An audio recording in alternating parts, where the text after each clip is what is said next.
Ang nakalimutan na password, dito mo lang yan makikita. Ikaw ba ay makakalimutin? Isa rin ba sa password sa Facebook ang iyong nakalimutan? Meron ang mga gumagawa ng ibang account dahil hindi na nila ma-open ang kanilang Facebook dahil nga nakalimutan ng password. Dito mo yan makikita. At paalala, dito mo rin makikita ang iba mo pang app.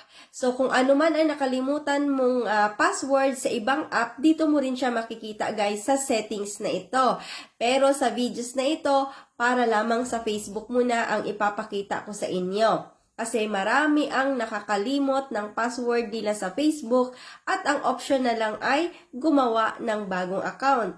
So, in case katulad ko noon na hindi ko rin ito alam, may account din ako dati na hindi ko ma-open dahil nakalimutan ko yung password.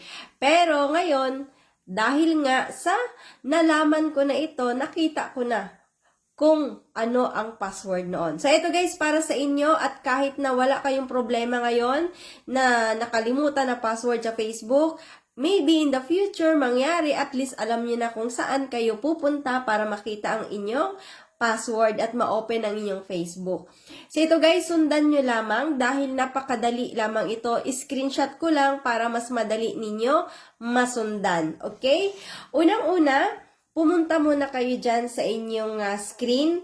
Meron dyang settings. Yan, sa ating phone, merong settings. I-click ninyo yan. Pagkatapos, ito ang inyong makikita. Piliin ninyo itong Google Services. Ayan, Google Services. Pagkatapos ninyong maklik yan, ito ang inyong makikita.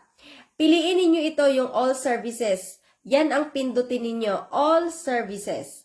And then, ito ang inyong makikita guys. I-scroll up nyo lang. Scroll up nyo, makikita ninyo dito yung Autofill with Google. So, i-ano ninyo yan, i-click.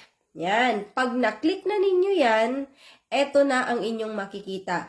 Google Password Manager. I-click din ninyo yan guys. Ayan. Ibig sabihin, pindutin yan. And then, eto na. Nandito na yung mga app. So, dito si Facebook. So, makikita natin yung app na Facebook. I-click ninyo yung app na facebook.com. Ayan. Facebook.com yung nandyan ko. And then, eto na.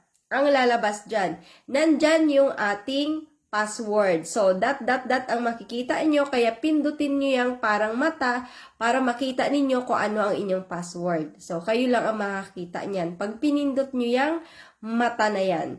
So, ngayon, alam nyo na ang inyong password. So, kung isa ka sa nakakanood ngayon na meron ka dating Facebook na hindi ma-open, at syempre, baka nandun si X naka-add, pwede mo na uli siyang ma-stalk. O, diba? Hello, X. Nandito uli ako. So, ayun guys, no? Paki-share naman ito dahil marami ang merong problemang ganito na hindi ma-open ang password. At syempre, isa nga ako noon dati na hindi ko pa ito nalalaman. Paki-follow na rin kung hindi ka pa naka-follow dahil ang mga nalalaman ko ay malalaman mo rin.